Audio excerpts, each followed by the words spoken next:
friend, happy Monday. I hope you had an awesome weekend. And I'll be talking this week a lot about changes, like why it's so hard to change. I hope you had a chance to watch a live video I put on Facebook last week. It was almost like, it was pretty much a 30-minute video that I spoke about why most people don't change. All the reasons. The truth is we have a lot of more reasons, a lot of more forces acting against us to change versus forces that are pushing us to change. And I'm a big believer that, especially right now, living through this pandemic where the world is changing rapidly, that we all are being invited to embrace change more than ever, to embrace uncertainty, to embrace the unknown. And I know most people are terrified with the unknown, and definitely the people who are terrified with the unknown have more difficult changing. But I'm gonna dissect and take a little piece because that's a pretty complex subject. And maybe I'm reflecting on this because a week from today, I turn 50 years old. And it's a big deal, you know, it's like, it's a big age, and I'm excited. And I think when it comes to mastering life knowledge, I think I'm just like tapping the surface. I'm warming up and I'm excited. So I want to talk about knowledge. You know how the old saying goes like this: knowledge, it's power.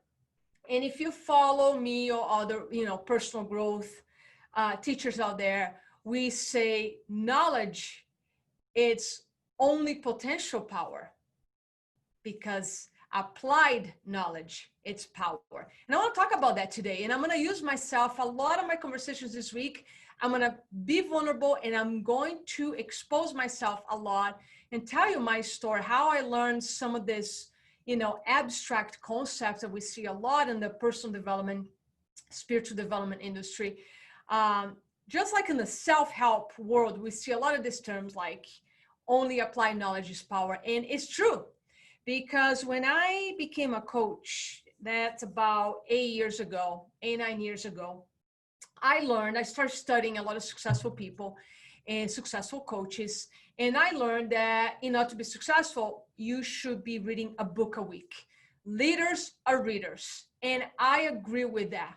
Leaders are readers. They're constantly learning. They're constantly growing. I'm never going to let that philosophy go. And I need to tell you something. Reading 300 books on the last, 5 years or so did not make me a successful person. Now, let me explain that. They absolutely have helped me to become successful. They have helped me by giving me tremendous knowledge about psychology, human behavior, neuroscience, the mindset of money. So they all gave me tremendous knowledge. And it wasn't until I truly committed to heal myself, let go my own baggage, let go some old beliefs, and then applying these concepts that I learned in these 300 books, plus hiring coaches, insights I learned in my own meditation. It wasn't until I start applying every single day some of this knowledge that my life then start changing.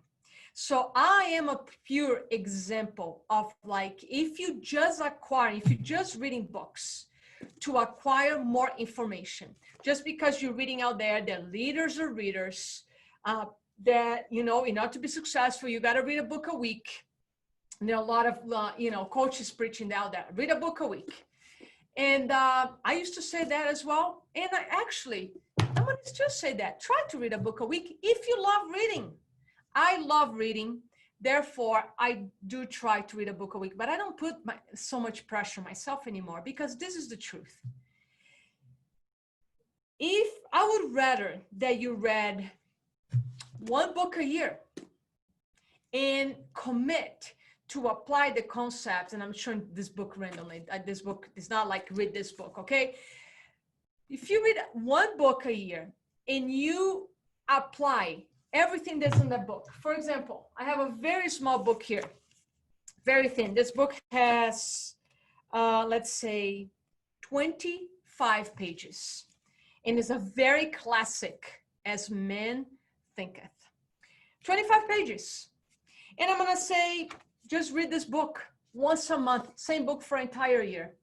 You might be able to make more changes in your life by reading one little book like this and committing to follow his philosophy of this book 100%. You have higher chances to become successful by embracing this 25-page book than reading 50 books a year, that like the way I used to read. I used to just like consume information,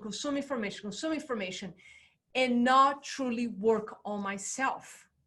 Now, times are really fun for me because I have been working deeply in myself for the last couple of years with a teacher that has helped me to heal, to let go a lot of my own baggage around success, around money, around relationships.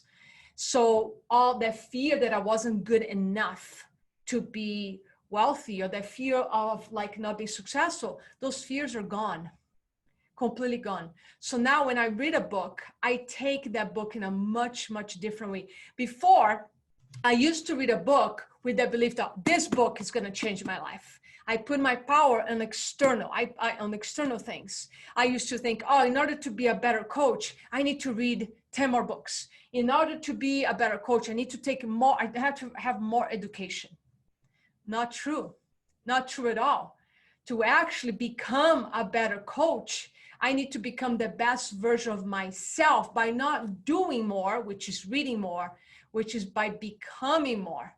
And that process of becoming more is letting go those, negative emotions from the past, letting go that baggage, that energy that sits in our body, that energy that was affecting me, that it didn't matter how much I read. And in fact, it was creating so much frustration. And I shared this with you. This is why over now, a couple of years ago, I was crying in my office and I thought, I'm doing everything right and still not achieving success, not making money. I work so hard. And that's why you hear me say now, it's not about hard work. It's not about reading 50 books a year. So I was reading because I was putting my success on reading those books. Not anymore. Now I read because I am a reader, because I love reading. I love learning. Not because my success depends on another book. That's a big difference. So the lesson I want to share with you the most here is that we have been living an era of information, and information is all we needed. Everybody will be skinny, fit, healthy, have the right mindset, have emotional intelligence. And the truth is, we're living in an era that's the opposite. The more information people acquire, actually, the worse we are becoming. We are unhealthy. We don't have a positive mindset to deal with this pandemic. Emotionally, our country's like falling apart because of the crisis. And we are wired to handle crisis. We are designed to think rationally, and also designed to connect with our hearts, so we can use our thinking and our feeling and use that as our superpower and make wise decisions, for example, that in order to fight this fear of getting sick with this pandemic, let's get healthier. Not wait for a drug, not wait for a vaccine. Let's get healthy. So that's the difference when you're using, the intelligence between the heart and the mind, because also getting too much information without working on yourself, we can become over intellectualized. Yeah, there's such a thing like over intellectuality. We become so like hardcore scientific based, or like just, reasons based, that we forget to access the most intelligent aspect of our lives in this physical world, which is our heart or spirit. And the way we access that higher level of intelligence is through our hearts. So today, instead of adopting the philosophy that I need to read another book to become better, I actually go meditate more to become better. So I'm actually going deep and acquiring now the knowledge from my heart, from my spirit, from the higher source. And then, yes, I read a book because I love reading. I'm not reading a book because that's how I'm going to become, you know, a better person. I become now, my action to become a better coach, a better person, a better friend is by meditating more, is by journaling more, because all the wisdom that I need, it's inside me. And it took me a long time to get here. So that's why you heard me talking a couple of weeks ago, how we need to go from high achievement to heart achievement, because high achievement is very intellectual. It takes us to a certain level, and I don't regret anything. It was by reading, 300 books in the last 5 years that I acquire so much knowledge that I can create endless content. I can get a call right now to go do a public presentation, a workshop in emotional intelligence and energy management and how the body heals. I can do that without spending 10 hours reading more books. So I am very grateful that I had the drive to read a book a week, and I just shifted that drive. Why am I reading that book? I read because I love it, not because it's going to make me a better person. So to be clear, keep reading. Just make sure you also working on yourself, because if you're just acquiring external information in order to be successful without letting go your baggage, then there's no room for this new information, this technology that you're learning.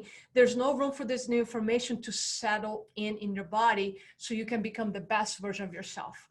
So what I would like for you to do is to reflect in this conversation, and if you haven't been working on yourself and you're just reading books, reading, maybe it's time to pause your reading and hire a therapist, hire me or another coach, hire somebody, a mentor that can help you now to let go all this energy that doesn't serve you, that comes from our childhood, comes from past experiences, past traumatic experience, so you can become the best version of yourself.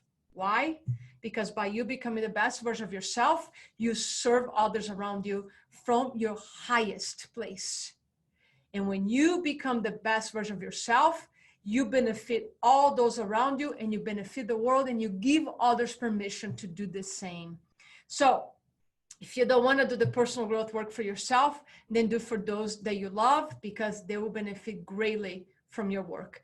Thank you so much. That's the message I want to share with you today. And I might talk to you tomorrow again. Thank you.